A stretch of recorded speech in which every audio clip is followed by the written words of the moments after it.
Right, today on 12 Yards Out, happy to be joined by a well-known face in Scottish football these days, Mr. Jon Daly. Jon, how are you? I'm really good, thanks, man. How are you? Not too bad. I mean, it's just obviously all this lockdown stuff, isn't it? We've done a few of these Zoom interviews now. I think we've literally done, pardon the pun, but we've done these daily this week. Yes, seems to be the norm now, doesn't it? It's over Zoom. I mean, it's so easy. Like, usually, I prefer doing interviews and stuff because I think you get that rapport, perhaps. It's a bit easier to get that. But I mean, you can literally, like, we've been doing stuff with people from like New Zealand and America, and everything is just much simpler and a bit easier to conduct, I think.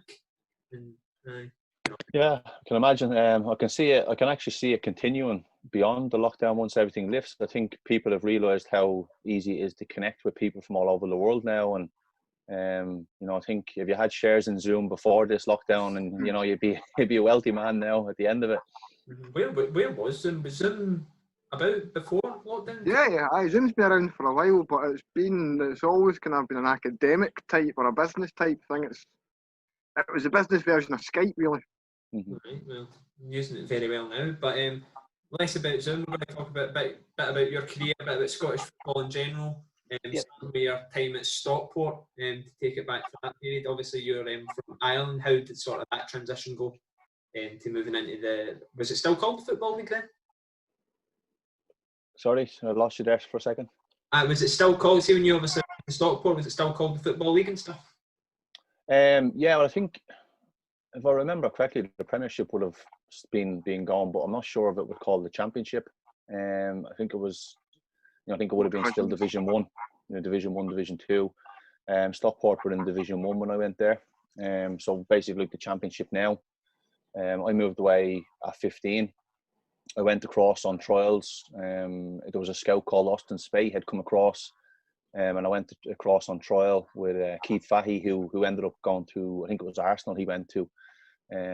So we went across together and played a couple of games, trained with the team, with the youth team, should I say. I enjoyed my time there. I just got a good feeling. A lot of my decisions that I make are done off of good feelings and how I and just how I feel about the place. And I think Stockport probably wouldn't have been the most fashionable decision when I was a kid. The area that I grew up in, there was a lot of players that went away. There was a couple went to Nottingham Forest, a few went to like I spoke with Keith going to Arsenal. I think sure like a lot of the young players at the time from Ireland were going to Sunderland. But Stockport for me it just felt right. And I felt like I would get an opportunity there. A lot of the players I've mentioned, or a lot of clubs I've mentioned that had brought players away, kind of were notorious for, stockpiling players, and the pathway through was very, very difficult. So I kind of looked at it along the lines that if I done well enough in the youth team at Stockport, they haven't got the finances, they haven't got the resources to go and buy a striker. If they need a striker, they need to look within. So so that was kind of my thinking, which was probably quite, for a 15-year-old thinking like that, it was probably ahead of my time in thinking like that, because I think a lot of as I said, the younger players were probably caught up with the size of clubs and going to the bigger clubs. But I just wanted to go and play football, and I wanted to go and enjoy it. And I had a really good experience at Stockport when I went over. I liked the group of players that were there, the young players. They were a good bunch. The coach Craig Madden was really good, and he was a former striker as well. So I knew that it would be really good for me to go somewhere and be coached by someone who has played the position. So I went there and I enjoyed it, and I think I was there for maybe 6.5, 7 years. So it was a long time there. Obviously, Stockport went down the leagues. When I was researching before this podcast, I was having to go and research about where they were and stuff, because I'm probably not old enough to remember when Stockport were like up the leagues a bit. No, I don't think they ever reached like the Premier League or anything, but no, sort of like a Championship League One team. We were speaking to David Raven as well. I think it was yesterday when we were recording this, and he was saying about how dropping down to sort of that level, League One, League Two, is sort of the best thing for a young player because you're playing with proper men rather than the academy. Would you sort of agree with that? Yeah, I would definitely agree. And I think, you look at all the talk up here recently about league reconstruction and trying to add Colts teams in. And, I think putting younger players in that environment where they're competing against, players and men that are physically stronger, they're quicker, and they've been around the block and you understand the game that a little bit more. I do think it challenges them more and it helps develop them quicker. So, I was a bit disappointed to see that the Colts idea had been scrapped. I thought it would have been a really, really good idea. And I think, for Scottish football in general, and to help bring players through and bring them on quicker, I think it would have really, really, helped and it would have been a good challenge for the younger players to do that. And so I think as a young player, even young players going on loan, just rather than playing, under 18s reserve team football, I do think loan spells are invaluable. I had a couple of loan spells myself. I was very, very fortunate to make my debut at 16 and being around the first team at that age. But once you've kind of made that step, and it's then totally different coming back to reserve football. So, once I had made that step and then I kind of fell out of the team, which happens, younger players, I wanted to try and go out on loan and experience, just keep playing first team football. And I was lucky to do that when I went to Bury, and I went to Grimsby, and I went to Bury twice actually.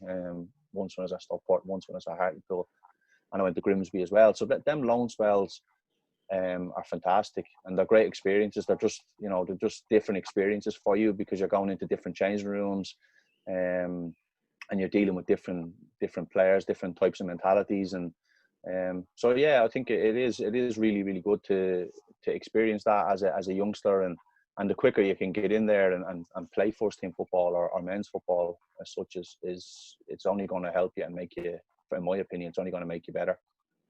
Coming through somewhere like Stockport, where you've not got the wealth that the Premiership clubs will have had, do you think that also kind of helps coming through where you're a bit more grounded in your development? Like maybe if you're having to wash your own kit, you're not having somebody tending to your every whim. Possibly. I remember, I went in to Stockport on I don't know whether it's still running, but the YTS scheme. So you basically done a 2-year YTS, and then if you were lucky enough, you went and maybe signed a pro deal or whatever. But you're going in on, some of the, you're talking about being grounded, and it's difficult for kids these days to be grounded when, they're getting such massive figures of money chucked at them before they've even properly kicked the ball in the first team. Some of the young players in England are, you can't actually loan them up to Scotland because they're on that much money. They're on more money than some of the first team players in Scotland. So it becomes difficult to then give them that experience because the clubs then are looking to recoup some of that money that they're paying the kids. So, when I first went in at Stockport, I was on £42.50 a week, and I got my bus pass paid for as well, which was great, So, so it does make you grounded. And I think, as well, it's obviously changed a lot over the years. The game has, for the better. But I remember having to do jobs and clean boots and that type of stuff. And if you handed a pair of boots to the players that were still dirty, they'd get chucked back at you. And and it does give you a greater appreciation for when you make that step into the first team. You think to yourself, oh, I want to stay here now, and I want to, because cleaning the stadium, from top to bottom, making sure every chair is clean, and it's not nice to do, but I do think that it does give you a sense of a sense of fulfillment when you actually get into the first team, and you feel like you've earned the right to be in there then. Yeah, I think, especially obviously, interestingly, you were saying about like people you'd known and maybe went to Sunderland, Nottingham Forest, bigger teams. You'd been at Stockport and Hartlepool, I think. Had you made more first team appearances then, therefore getting more experience than these guys who perhaps went to Sunderland or Nottingham Forest? Yeah, well, I think when we went away the Ireland set up under 20s. We qualified for the World Cup in Abu Dhabi. I think we finished fourth in the European Championships the year before, so we qualified for the World Cup, the under 20s World Cup. So when I went to that World Cup, I'd maybe played, I don't know, maybe 30, 40 first team games with that stage, maybe even more. I'd have to look at the figures, but I was probably one of the only players that was exposed to first team football at that stage. Which for me, I think if you're getting to that age under 20s, you need to start at least experiencing playing first team football, and I think you do look, especially when you look at the Premiership in England, like it's becoming later and later and later now that you see players breaking through. Again, because if Man United need a right back or a left back, they can just go out and spend 20, 30, 40 million on a player. Where that again, going back to my thinking of going to Stockport, was they didn't have the finances to go, and if a striker wasn't playing well or a striker got injured, you knew that they were going to have to look within the club. They hadn't got the resources to go and spend even 100,000, 200,000 on a striker to fill in. So you knew that you would get opportunities, and that was again my thinking behind going there. Obviously, after bobbing about sort of in those with Hartlepool and Stockport, missed your first meeting with Mr. Levine at Dundee United. Yeah, it was funny because I'd I got wind of their interest when I was at Hartlepool, and the game up here gets absolutely no coverage down in England. Especially even the lower leagues in England get very little coverage. So I hadn't got an awful lot of probably knowledge on the game up here, and who was who, and obviously you see Celtic, you see Rangers, you see the big sides, but Dundee United, when they came in for me, I spoke to Gavin Strachan, who was at Hartlepool at the time. So I spoke to Gavin because I knew he'd played in Scotland, and he spoke very, very highly of the club, and said it was a big football club. And it was only when you actually came up the road to speak to them and sign for them that you realise how big it was. And then obviously when you get to the club and you get to learn about the history of the club, and how they've been, and how they've been in all the European games, and and the winning the league, and so you look at the history of the club when you come into the club, and you realise that you're signing for a massive football club. And in the position I was in just then, no disrespect to Stockport or to Hartlepool, but that was the biggest club I'd played for. And it was funny that you didn't know an awful lot about them when they were only maybe 2.5 hours up the road from where I was. So yeah, I was thankful to Gavin, obviously, when I spoke to him about it, and he just said, "Look, jump at the chance. If you get the opportunity, jump at the chance." He said you'd love it in Scotland, and very, very grateful that I listened to him. How did you find the change from English football to Scottish football? Kind of one thing that's been mentioned, I think both Peter Hartley and David Raven have mentioned it to us, is that kind of going from the English calendar, playing Saturday, Tuesday, Saturday, Wednesday, to coming up here where it maybe is only every Saturday. They think of the difference in training methods and techniques were a kind of shock to the system for them a bit.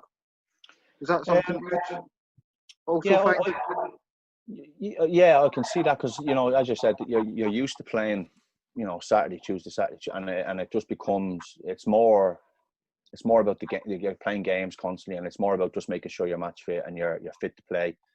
Where I remember speaking to Noel Hunt. Noel Hunt was at Dundee United at the time, and he told me, "Oh, the game is like this, it's this, and it's quicker, it's sharper." And I think the type of game that I played, I felt that in England I was still used the same way as a target striker, but I felt I was a small target striker in England. You're coming up against boys that are 6'5", absolute monsters, and I used to come off after every game, and I'd have like bruises here, there, and everywhere, and have stud marks, and then when I came to Scotland, I felt like I was a big target man, because I didn't think that physically it was. I didn't think the game was as physical up here. I thought it was more. I actually thought the ball was on the ground a bit more. It was more technical than in the lower leagues in England. So I actually felt it was a breath of fresh air for me, because I felt I was a decent enough player, had a good touch, but down in England you're just kind of pigeonholed into this is what you're doing, and you probably don't get to play how you want to play. And I think when I came to Scotland, I was able to probably play more how I felt I was able to contribute to the team, and I felt I contributed more because the team played more how I would like to play. Balls maybe coming into my feet. Yes, they were still coming up in the air, and you're holding stuff up and flicking things on. But a lot of stuff's coming into your feet rather than up over your head height for you, just to challenge. It gets battered, Scottish football, even till this day. But I mean, the standard, I think, between, obviously it's maybe not going to be as good as like the Premier League, especially now. But I'd definitely say a lot of teams in the Scottish Premiership, sort of, they could easily do a job in League One or the lower end of the Championship. Yeah, well, I think it's, when you look at, I know pre-season games aren't much to take, but anytime, we went and played against teams down in England, we always gave them a good game. And we won quite a few of them. Yes, you get beat the odd time, but you always gave a decent game, and you always gave a very good account of yourself. So, yeah, I do. I think you're right. I think,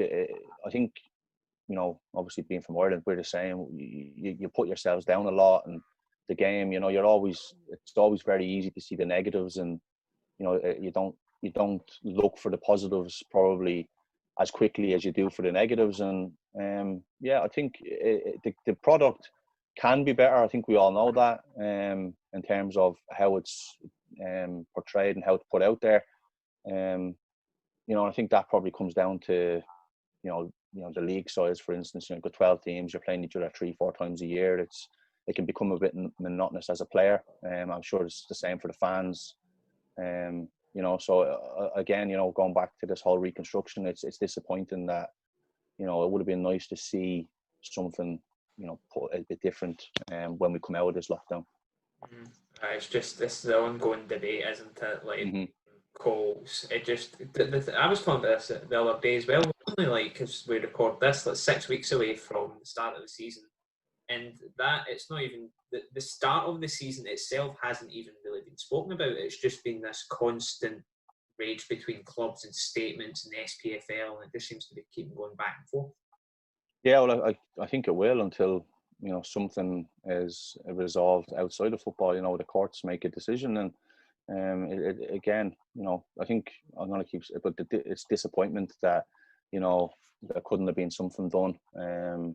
I personally think that there's enough teams in Scotland, at a very good level and professionally, that you could have an 18-team, maybe even 20-team league where you're playing each other twice home and away, and then if I know there's probably more to it in terms of it's dictated to by the TV companies and as such, but I think for me personally, I think you could put a product out there that there's teams in League One, for instance, that are could get a good fan base behind them, for likes of Falkirk, Partick now, if they are relegated, are two big clubs that could play in the Premiership. Dunfermline, you look through the list of Championship teams and there's teams there that if the league was expanded, that could step up and make a contribution. Yeah, I suppose the argument is obviously going to be that teams lose out on their old firm gate money. That always seems to be the big sticking point that teams you could have. I mean, you wouldn't have any extra home games in an 18 or a 20 team league, would you? No, it would work out the same, because I think the big issue always has been the Rangers and Celtic game for people, but there's always a way around it. And I think when you get to the point now where clubs they're going to court to try and get a resolution, there needs to be some kind of proper thinking. And going back to the Colts thing, I think that was a much better one than some of the other ones that I've put forward. Is this somebody that in another podcast was dubbed James Colt Daft Black? Oh, I make no secret of my absolute support for it. I think it's an absolute no-brainer. It works everywhere. It's shown that it works everywhere. Spain does it, Germany does it, Holland does it, France has it to some degree, Italy's just started doing it. But in Scotland, it seems that we're too good for it. We would rather keep Elgin City or Arbroath or East Fife or whoever happy than try and do something to better young players. Yeah, I mean, I don't know what your thoughts are on, obviously, on working with youth players at Hearts, but how beneficial would coach be to a young player? Yeah, again, like I think we spoke about the first team environment and exposing players to that, putting them against, pitting them against players that have been around the block and have that experience playing first team football. It does bring players on, and I think it does develop them. And I'm not just talking about Celtic, Rangers coach. Hearts could do it. Aberdeen. There's big football clubs that have got the resources to do it, and I think it's a great opportunity to do it. But I also think by expanding the Premiership, I think it would also make. I think personally, I don't know whether I might be wrong, way off the mark here, but I think it would make it a more competitive league because the likes of Aberdeen, Hibs, all these teams that finish top six, they're playing Celtic, Rangers 4 times a year. So that's realistically, that's maybe 12 points that you're fighting for against the best team in the league. Whereas if you're playing them home and away, that's 6 points. So you can then, if you have a good record against the rest of the teams, you're only a 6 point gap to catch up with Celtic if Celtic were to beat you twice, if that makes sense. So I think when you're playing against teams of the same quality and maybe slightly less, you've obviously have more chance of beating them. So yeah, I think it would make the league a bit tighter, and I think teams would maybe be able to get a bit closer to Celtic and Rangers. As a player, did you go into those games against Rangers and Celtic just sort of looking at it as a bit of a free hit, that it's kind of worthless in terms of what you get from it, or was it always something that it was a really good bonus to pick up? I think it was.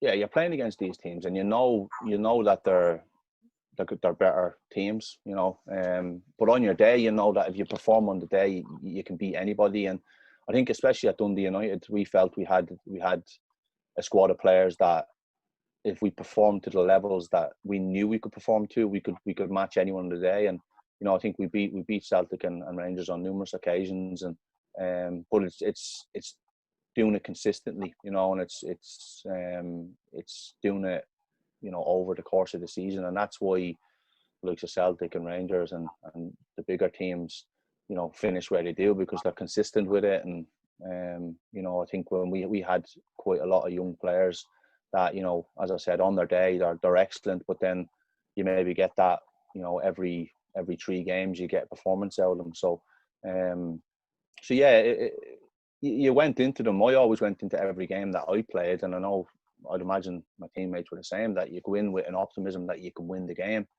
Yes, you're going into it knowing that you're playing a Celtic or Rangers, but that also brings other things. It brings more fans. It brings a better atmosphere to the stadium, and they're the types of environments that you want to play in as a player. And it just them games were obviously the special games that you played in. Every game you play is great, but they were the ones that the atmosphere. I think you can even see the fans get right behind you, and they're up for it. And especially if you start the game well, it can be a great experience when you go and beat them.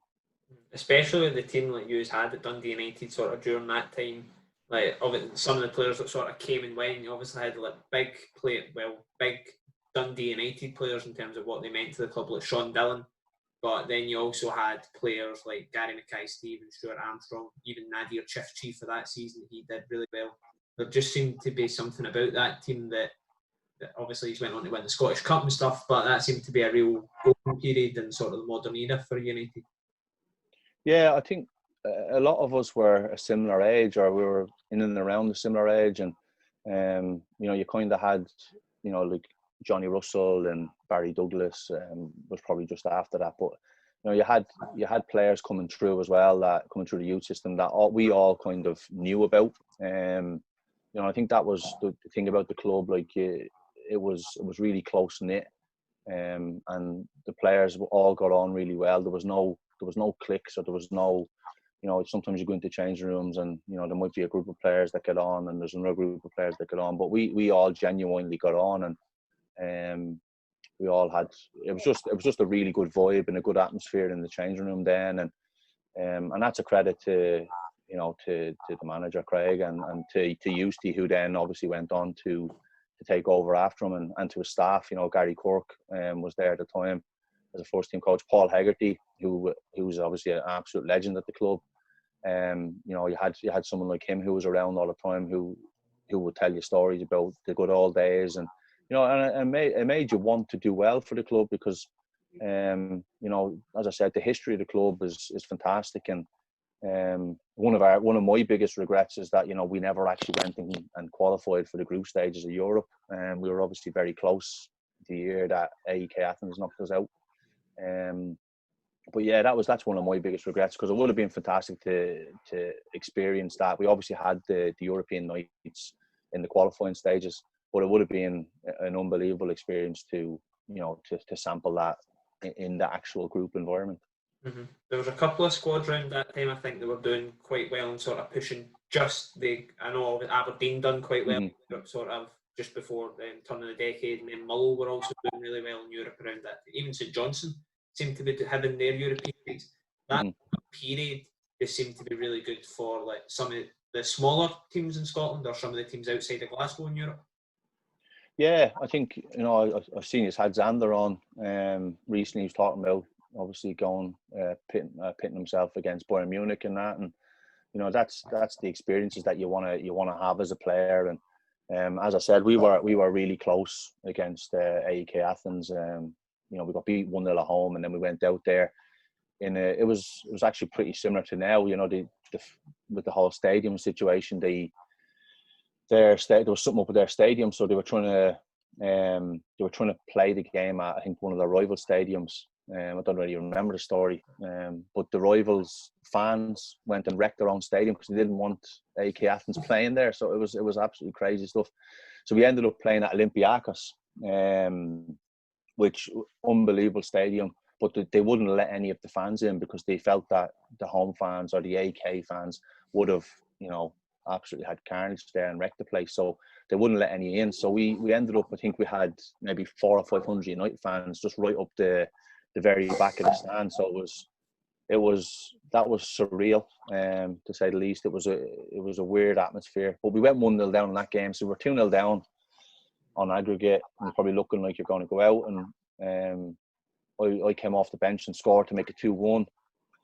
And I think in the last couple of minutes, the ball dropped to Danny Swanson on the edge of the box.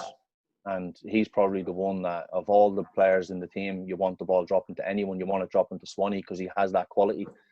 And he caught it sweet, and it went maybe an inch the wrong side of the post, and that would have put us through and away goals. And that's how close we came to actually qualifying, So it's, as I said, that's my biggest regret, that we never actually pushed through that barrier and went on and had that experience that Aberdeen had. It would have been unbelievable. Just how good was Danny Swanson? Because I've always thought he was a player who never quite got the credit he should have for his talent. Danny was, quality-wise, different class. So technically, really, really good. Manoeuvring the ball, excellent. He could move with the ball, dribble with the ball. Right foot, left foot. His finishing was excellent. Danny, I think Danny would probably tell you himself that he probably could have done maybe better than he did. But he was a player that I always enjoyed playing with. And he was someone that, we had a few players like Danny, like that, match winners. I always felt he was a match winner. He could be quiet for like 80 minutes and then he would produce some bit of magic that would win you a game. And, Gary McCoy-Stephen was like that. Goody was like that. David Goodwillie could be, quiet throughout the game, and then he would just be 4 players and win you a game. And I think having players like that in and around your squad, you always know that you can win games that you maybe shouldn't win or you maybe haven't performed in. But I think it's always important to have players like that. And again, very fortunate to have played and taken the field with players like that. Because Swanee, as I said, was in my eyes, was the top player. And but probably for me, the one that you know, the one that I would actually go and pay to see was Gary McCoy-Stephen. You know, he used to do things in training, like he would practice these tricks, and it was just incredible. Like, and then you would see him then, the stuff that he's been practicing, he would name the tricks and stuff like that, and then he would go into the game and he would do them. The one that sticks out in my head is the one at St. Johnstone on the byline, where he drags it and flicks it and goes by. I think it might have been Dave McCoy, I think it was, or Stephen Anderson. But he'd been practicing that all week, and he was like, I'm going to do this in the game, I'm going to do this in the game. And then he goes and does it. And, you know, the players like that, I think, you know, are great to watch. And as I said, they're the ones that, you know, fans come to watch, and they're happy to pay to go and watch, you know. It's weird that I don't know how it's going to reflect on me that I managed, with all great respect, Nadir Chifchi. I mentioned him and some of the great United players of that era before Andy Robertson. Yeah, well, Robbo, I wasn't there with Andy. Unfortunately, I'm sure he would have got me a few assists. I probably would have had my goal tally up if he was there. But to be fair, I was there with Paul Dixon. Paul Dixon was excellent for me. You know, someone who we had a good understanding with, a good relationship with, and I just knew the types of crosses he was going to put in the box, and very, very similar in terms of the crossing. But Robbo has obviously just gone, you know, skyrocketed, and he's just gone on from strength to strength. And as I said, I didn't play with him, but I'd seen him play a few times when I went back to watch them, and you know, he's done excellent. He's had a remarkable career, and you know, hopefully he can continue that, and win a few more Champions Leagues. Just moving on, Scottish Cup and captaincy at United, obviously two great memories for you, I'm sure. Yeah, no, incredible. Yeah, to win the Scottish Cup, you know, I spoke, as we said, I've been on a few podcasts and I've spoke to a few people about it, but it is something that you have to cherish, and you have to enjoy, because everybody, when you're a kid and you want to be a footballer, you want to be a footballer because you want to win, and you want to win trophies. And you know, the harsh realities of it are, when you do make that step into professional football, you don't win as many trophies as you possibly would like to. And you know, unless you're playing for one of the bigger, better teams, you know, the chances and opportunities to win trophies are very, very limited and restricted. And you know, to win it with Dundee United, as I spoke about their history, and you know, they haven't won the Scottish Cup an awful lot of times, you know, so to be part of the history of, you know, and a group of players that have actually gone and achieved that for the club is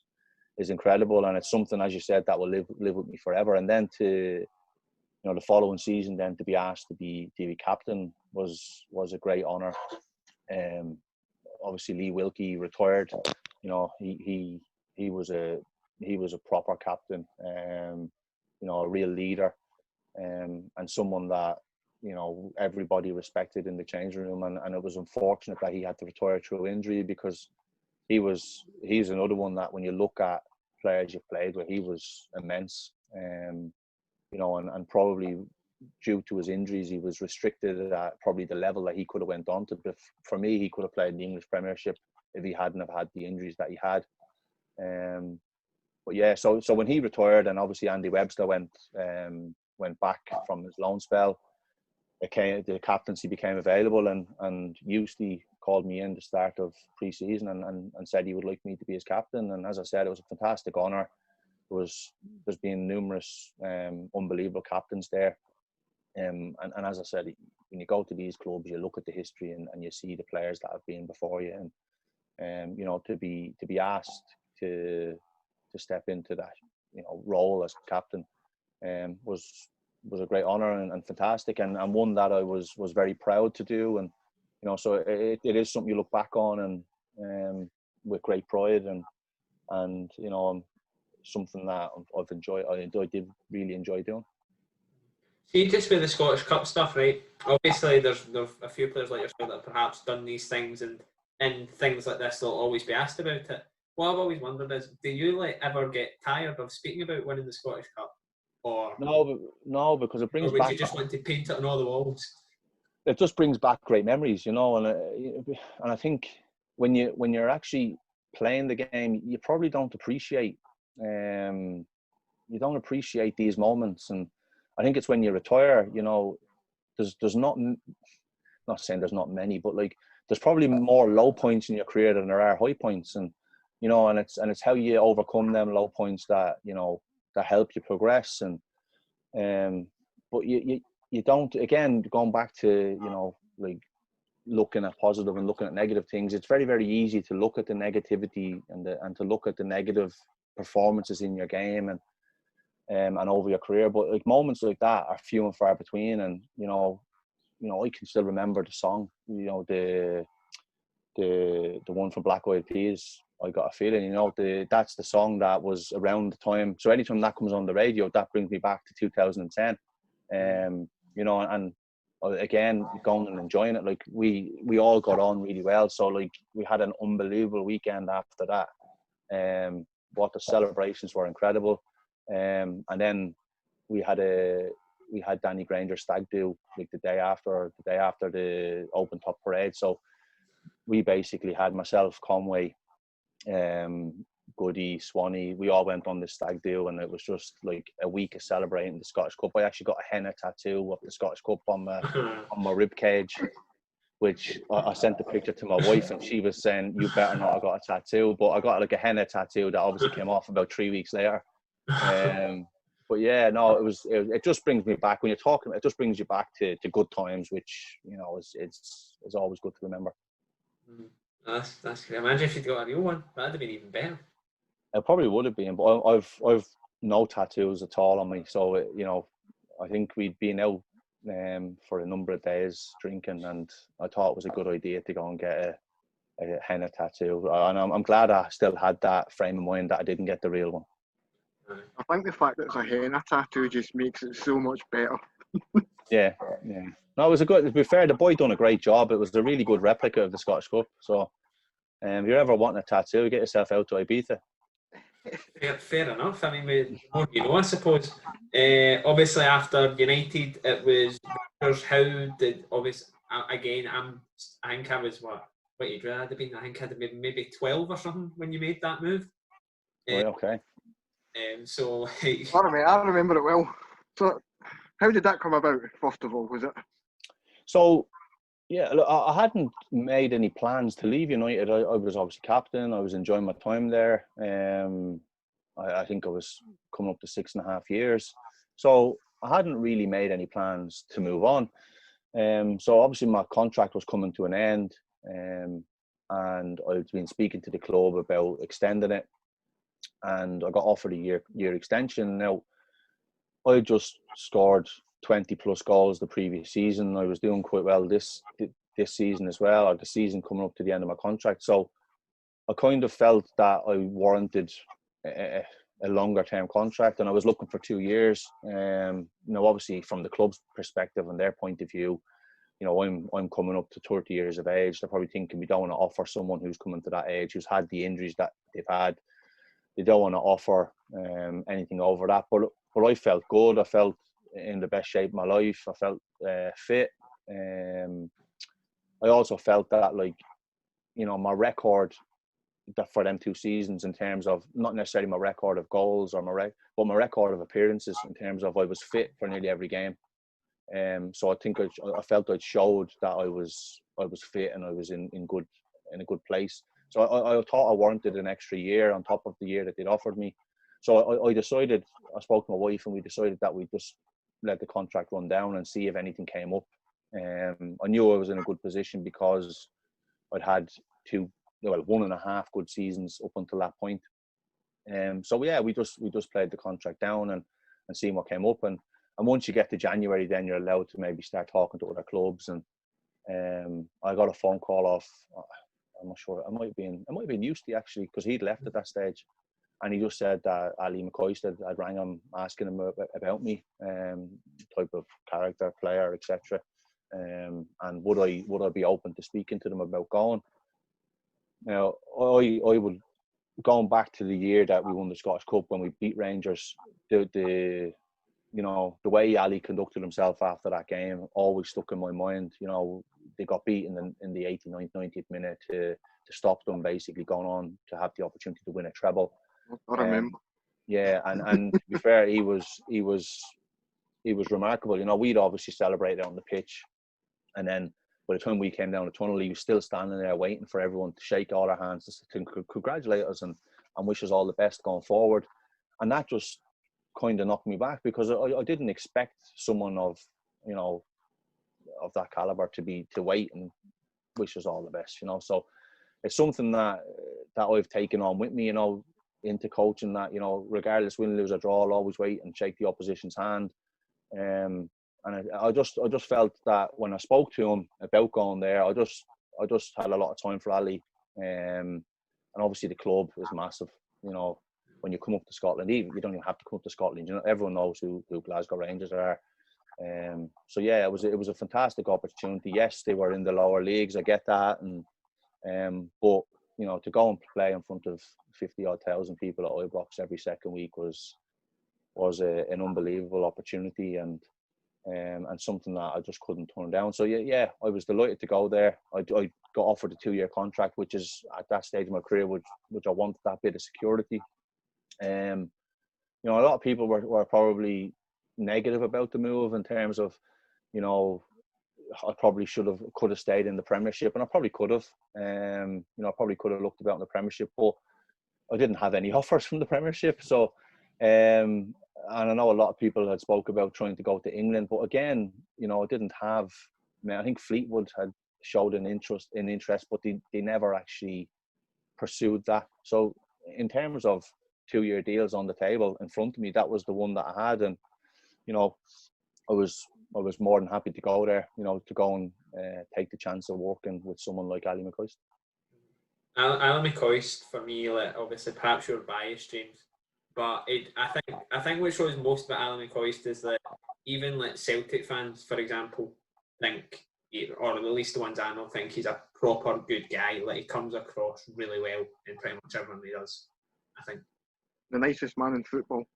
So I've heard. Yeah, no, he's a great guy, great man.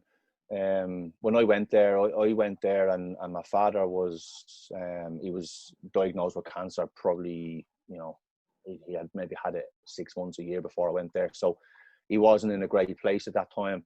And I remember one of the games, I think it was the game I scored 4 in against Stenhousemuir. I think we won 8-0, and my dad was over at the game.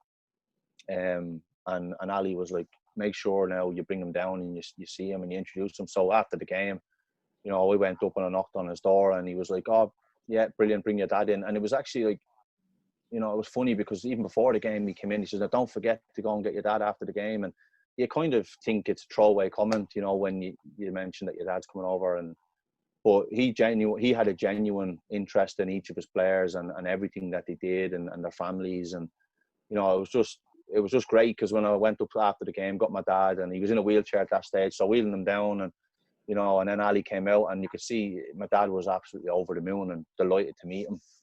And then when my dad actually passed away, it was an international break. We hadn't got a game, so I went back for the funeral, and I remember afterwards, you know, a couple of people coming up to me afterwards saying, "Oh, your gaffer was here," and I kind of was like, "Sorry, what?" And they were like, "Oh yeah, Ali McCoist came across." Now, he never said to me, never batted an eyelid that he was coming over. He flew over, found out where the church was through someone else. Didn't obviously want to bother me at the time, so came to the funeral and just jumped in a taxi back to the airport and went back home. So, you know, that again is something that just shows the mark of the man, and you know, the depths and the levels that he goes to take an interest in his players. And it's definitely something that it's taught me, you know, going into coaching and wanting to go into management, that, you know, taking that interest in the players, and not just about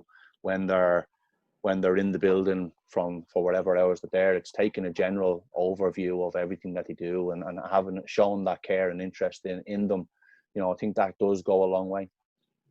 There's a general perception among some Rangers fans, at least, that the Ali McCoist reign was all kind of laughs and jokes, and kind of fun and games for everybody. As somebody that was very much there, did you see the ruthless side of McCoist that kind of made him the player that he was? Yeah, I don't think someone gets to that level without having that element of ruthlessness about them. You know, I think what you see is what you get. You know, when you watch the Question of Sport, you listen to him on Talk Sport. You know, he's very, you know, bubbly, and he's a great character, and you've seen that in him. And you know, in training, you know, he liked to have that side of it. But when you were doing your work and you needed to concentrate and you needed to make sure that everyone was switched on, you know, there was no messing about. You know, it was we're switched on, we're concentrating what we're doing, we're having our team meetings where we're concentrating on what we're concentrating on, and we're making sure that we're ready to go for this game. So yeah, like I think like most managers, you know, they all have different traits. They all have different ways of doing things. And I think Ali's was, you know, for me, I enjoyed working on Ali. I think, you know, he always made you feel very relaxed. And I think at the time as well, there was a lot of pressure on at the club and off the pitch situation there was loads of stuff going on that he protected you from. And, you know, and he always tried to make the atmosphere, you know, I think if the atmosphere at that time had been too serious, I think the stuff that was going on off the pitch might have affected everyone a little bit more. So when you came into work and you came in to train, it was always good. You always enjoyed it. But yeah, when he had to, you know, nail someone, he nailed them, and you know. But I think his way was, you know, to make sure that you enjoyed your work, and I think everyone did. No, I mean, on you go, James. No, I thought you were going to come in with something.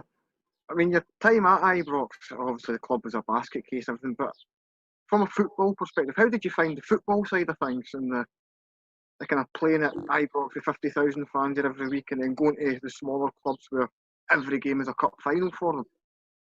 Yeah, well, I think, you know, even going to the smaller grounds, and it was, you know, it was always sold out. It was always jam-packed with fans. I think, you know, it just shows you the size and the level of the club that you're at. And it was phenomenal, really was. It was incredible, and I absolutely loved my time there. I loved, like you said, playing. Like, it doesn't get any better than playing in front of, you know, 50-odd thousand people. You know, and experiencing that and scoring, you know, goals there, and the place erupting and the atmosphere, and yeah. So it was something that, you know, again, you look back with fondness, and I always look back, and I always, like with United, I look back about you know, the European issues that we never got to a European group stage. With Rangers, I kind of look back and I look back with regret that we never went promotion. You know, we obviously got promoted the first year. The second year, you come up against Hearts, Hibs in the championship, and it was a really competitive championship that year. And credit to Hearts, they ran away with it that year, and we weren't consistent enough. And yeah, it was this. That's my disappointment with Rangers, that, you know, we never went again. And you know, if you're going to, obviously you would like to win the league, but you were wanting to try and get promoted, whether it was automatic or through the playoffs. And I probably didn't have the opportunities to contribute as much as I would have liked to that year.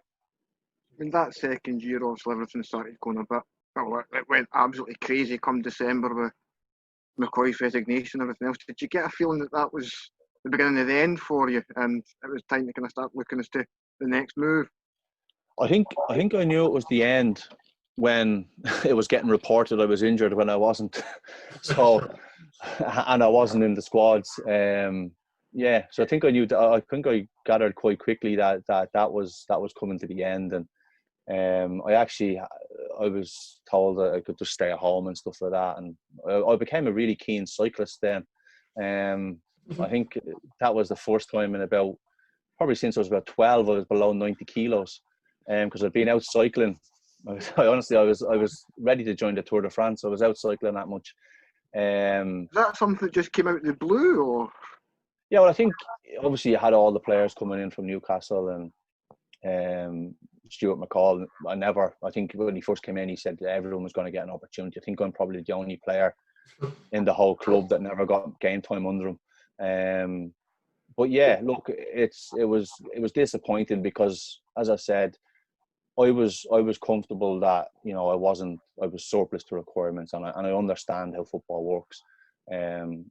But I think the thing that bugged me was the fact that it was getting reported that I was injured, and I wasn't injured.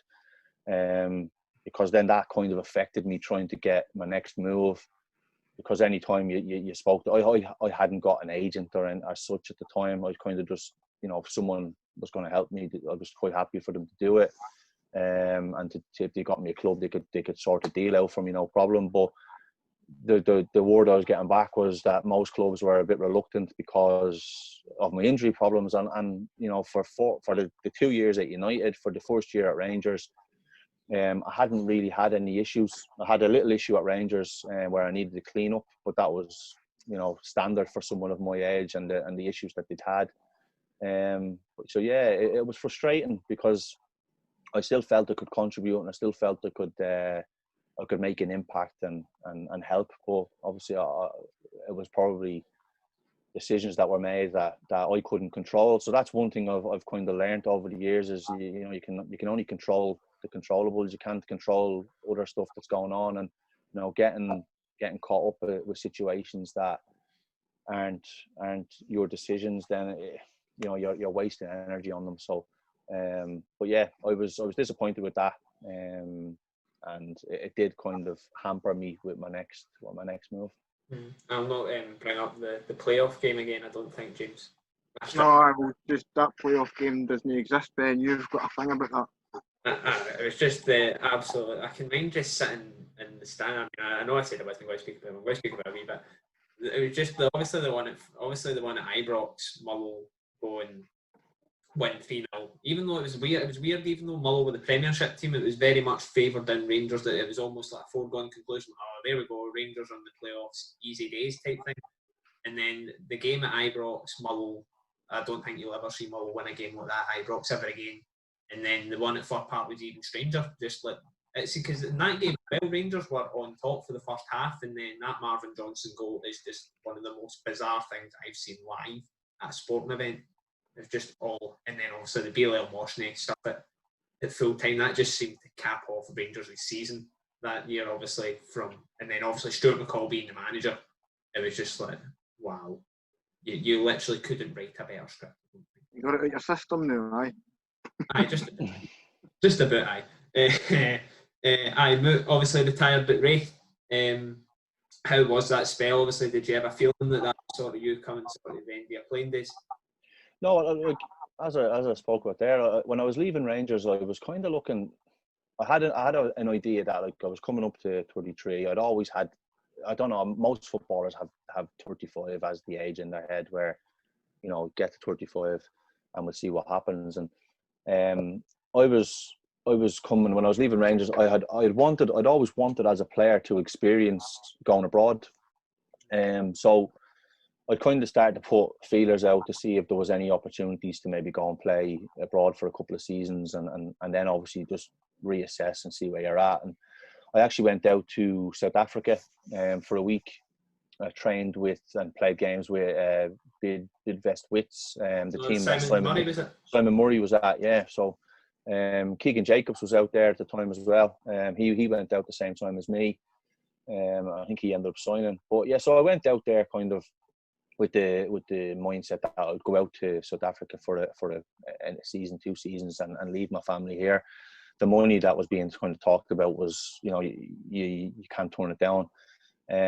So I went out and literally flew in, jumped on a plane, ended up on another plane going to like the middle of nowhere. It was crazy, honestly. It was going out off like a safari somewhere. And then we went to these tournaments, and we played in this tournament, which, you know, obviously the stadiums out there are fantastic, obviously from the World Cup back in the day. So so I went out and played a tournament, and then played another game, and done reasonably well, and kind of felt right. It was kind of come out, show us you're fit, and then we'll proceed. So I went out, trained, done everything was asked of, done really well, and then they kind of came to me and said, "Oh, actually, the contract that we've offered, we can't really afford that." So it got chopped back like quite a lot. So it wasn't then worth my while to leave my family behind and go out there for a couple of seasons. So I came back, obviously, and then I'd been trying to explore a couple of other different avenues. And in the meantime, I spoke to Ray McKinnon at Wraith, and I met him for coffee and had a chat with him. And he just said, look, he said, if you're wanting to go abroad, he said, there might be opportunities in January. And to be fair, he was right. You know, I think the market had kind of, you know, a lot of the foreign markets I were looking at were, you know, summer football or, you know, and January was probably the market where they go and do their business. So I signed a short-term contract until January with the view of then, you know, reassessing the foreign situation in January, to then hopefully get away and experience that. But then in the meantime, when I was there, I had a phone call off Hearts about going in as the junior 20s coach, and I just thought it was the right time. I just felt, you know, Scottish football, there's not many full-time teams, which then leads, there's not many full-time roles in football up here. So I just thought it was an unbelievable opportunity to go in at one of the biggest clubs in Scotland, at a really, really good level. You know, so I jumped at the chance, and I thought, you know what, I'll hang the boots up while I can still, you know, function, and I can still, you know, I'm still getting up, and, you know, getting up on a Sunday morning, you know, was a nightmare. You know, after games, you're like a tin man. So I thought I'll just knock it on the head now while I can still function properly and I can still move about okay. So, because who knows, after 2 more years of playing, what state I would have been in. You also, I mean, I suppose it's all hypothetical questions, but as you're saying, I mean, you stay South Africa for 2 years, you come back. There's probably not many players as well who, like yourself, have sort of went from playing for a club like Rangers and short-term deal with Wraith, and then jumped straight into coaching at pretty much the highest level of Scottish football. Yeah, and that was kind of, you know, I'd done my B licence when I was at Dundee United. I had planned to do my A licence that summer. You know, I spoke to the Scottish FA about that, and so I was enrolled on the A licence, ready to go. And, you know, to get that opportunity, it was just timing, you know, good timing. Just felt right, and as I said, it was going in at a massive football club that, at the time, it just got promoted from the Championship. So it was the timing was right, and I just felt right. And, you know, a lot of people say play as long as you can and keep playing, and I understand that, but I just felt that, you know, it was too good an opportunity to turn down. Obviously, you went into Hearts to work with the 20s. What was your thoughts on the overall quality of young players going around Scotland? Yeah, I thought, you know, going in and working there with some top players, and I thought, you know, it's probably something when you're in the first team, you know, you do keep an eye on. You know, I'd played a couple of reserve games at Rangers, and, you know, some of the young players there were different class. You know, Craig Halkett was actually there at the time. He was a young boy there at Rangers, and you could see he had the qualities that he was going to go on and do well. Tom Walsh was one that, you know, he's at Inverness now, but he was one that I just remember thinking, wow, he's different class. You know, I remember in the game, we had a corner, say, on the left-hand side, and he ran out and he whipped it in with his right foot, and it got defended and went out the other side, and he ran across and then whipped it in with his left foot, and I was thinking, wow, like 2 unbelievable balls in, right and left foot. So both footed, really, really good. And during that spell where I was probably surplus to requirements, you're training with the reserves, you're training with the kids. So yeah, you're getting a good look at probably one of the biggest clubs in Scotland's young players, and, you know, Ryan Hardy was there.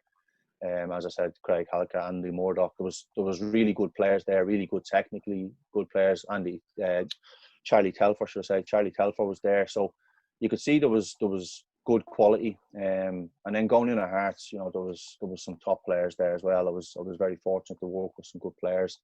So yeah, no, I think the quality is there. It's just trying to get them, as we spoke about earlier, it's just trying to get them that first team experience to help progress them, and to try and help them move on and develop quicker.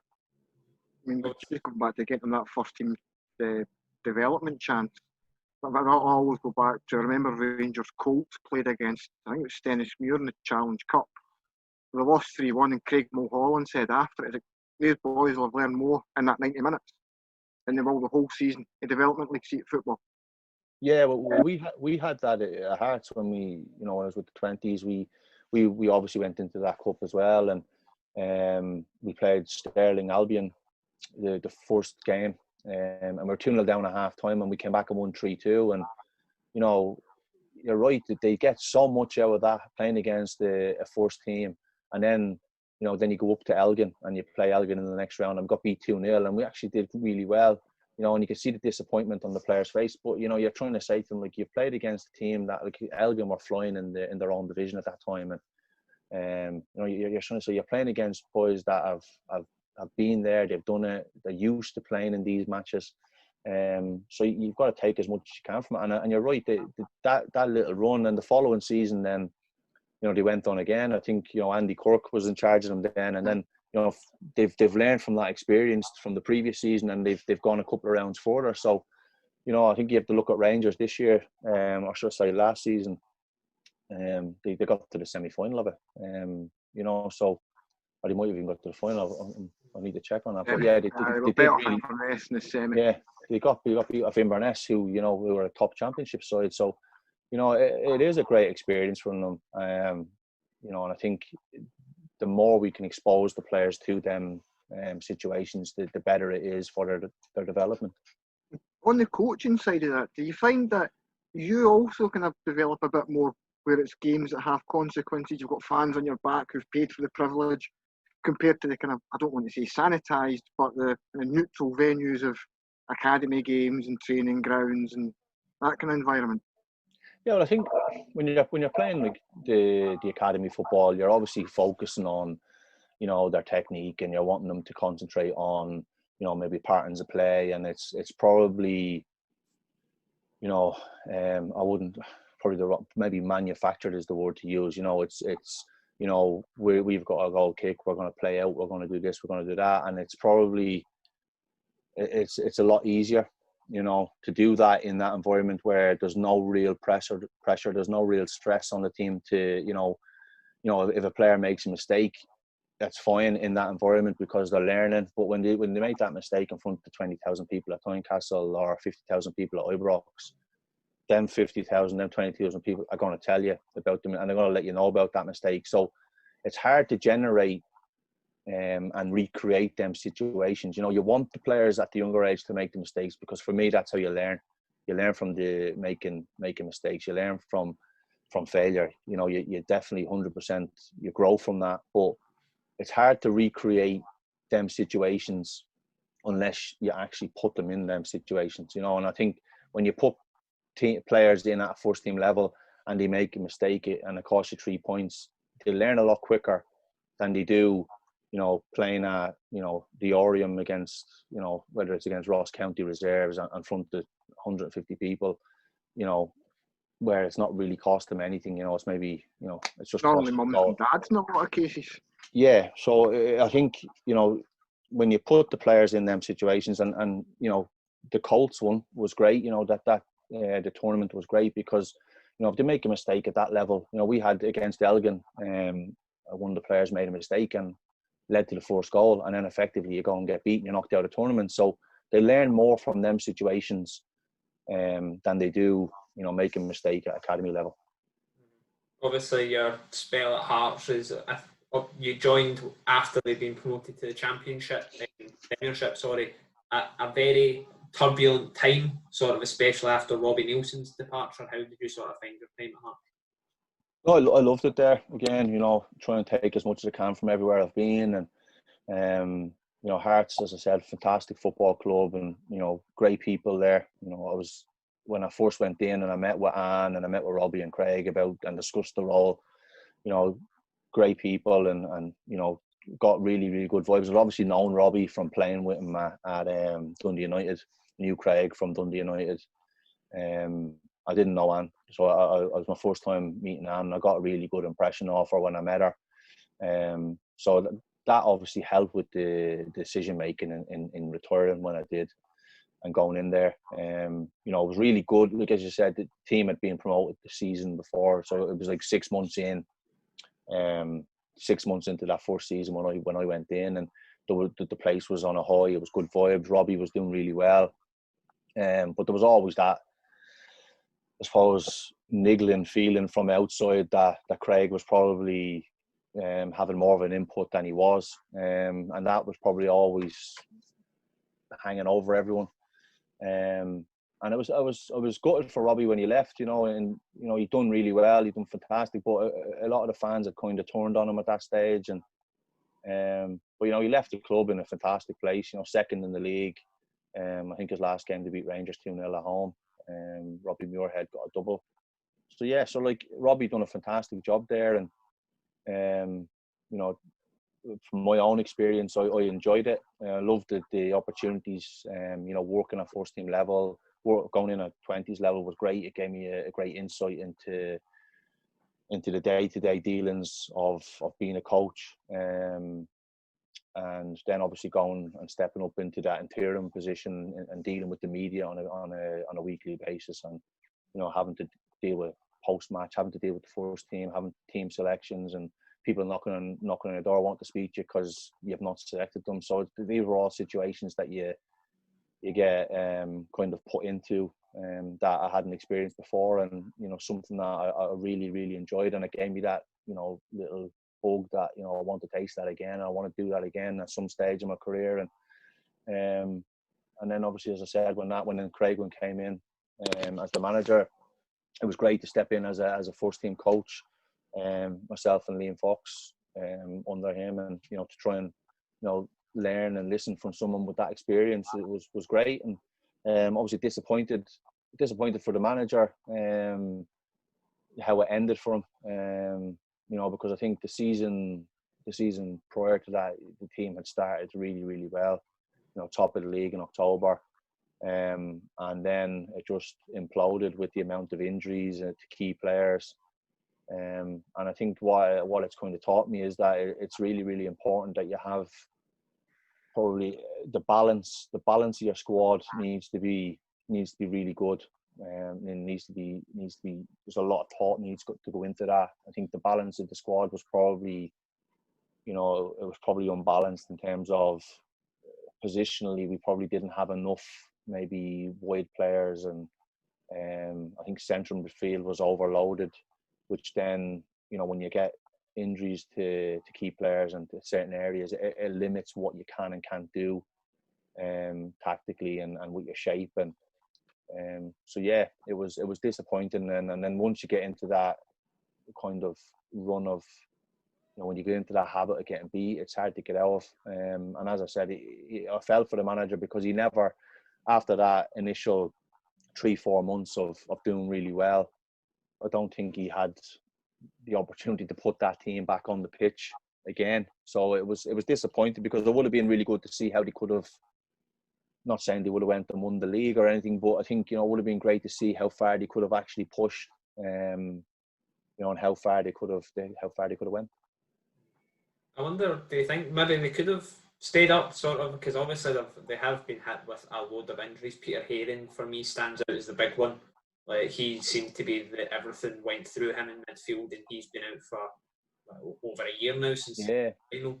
And just players like that, it seemed to be they were losing players. It was never just a small niggly injury for a couple of weeks. It was always a key player, and they were always out for 2 months minimum. Is what it seemed to be. Well, that's kind of what I mean by about the balance. Like if when you have someone like Peter Haring who's out for over a year, Nazy was out for maybe 3 months at a time.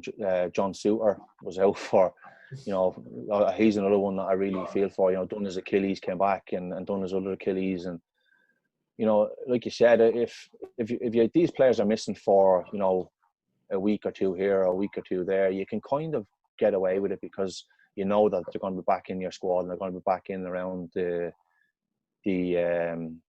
first team, fairly sharpish. But when they're out for that length of time, they're the people that you kind of turn to when things aren't going well or when the team's not playing well. They're the ones, I spoke about Danny Swanson earlier on and Gary McCoy-Stephen. They're your match winners. They're the ones that can produce that bit of brilliance, that can go win a game from nothing. And when you haven't got them to call on, it becomes difficult. And I do, like, Connor Washington is another one who's not been mentioned, who was out for a long period of time. So yeah, so it was, as I said, it was disappointing, and it was I felt for the manager because, as I said, if he had have, again, hypothetically, if he had have had that team to call upon week in, week out, and I know teams get injuries, but I don't think I've ever in my career seen, a team or a club be decimated with the amount of first team players that happened over that period of time. And it was kind of, as I said, I've never heard of it, I've never seen it at any other club I've been at. Were you still there when for a period when Daniel Stendhal came in? Were you still at the club for a couple of months, or had you gone before he came in? No, so when Daniel came in December, I think he came in December, I was literally around the place for a day or two. So I think unofficially I left probably maybe middle of December, maybe a couple of days after he played St Johnstone. And then officially, once everything had been sorted, it was January time, the 1st of January, that I actually left. So yeah, I never really, I seen little bits of what he did, and it's he's not someone that I've obviously worked with, so someone that I can really comment on. Just on your own, just before we wrap this up, we really appreciate the amount of time you've given us. What are your sort of hopes for the future? Are you looking to get back into management, obviously coaching as well, sort of hopefully once this pandemic clears? Well, that's obviously the plan. I think when I left Hearts in January, you're kind of looking and thinking, I first and foremost wanted to, in my 22 years in the game, I've never had a period where I've not been at a club or I've not been employed. So it's it was nice to spend time with my family, with my wife and my kids, and just enjoy being a dad and enjoy just kind of being away from football. I went to games on a Saturday, and I was doing a little bit of stuff for the BBC in terms of the commentary and going to games, and I enjoy that. I'd like to maybe continue doing that when I go back. If nothing pops up on the coaching front, I'd like to, once the games start back up, maybe keep doing that with the BBC. I enjoyed that side of it. But yeah, obviously I'm looking to try and get back in somewhere. As I spoke about earlier, in Scotland it's difficult because there's only so many teams, there's only so many roles. So I have again been looking further afield, been looking abroad, to see if there's any opportunities that pop up. And obviously everything, it's not just Scotland, it's not just the UK, it's kind of the whole world has slowed down with this pandemic that's happened. So once everything starts back up, I'll obviously then hopefully have a few more opportunities and then see what pops up. James, you get anything to add? I'm good. Right, well, thank you very much, John, for your time. Remember to subscribe to us on YouTube, iTunes and Podbean. Until next time, take it easy.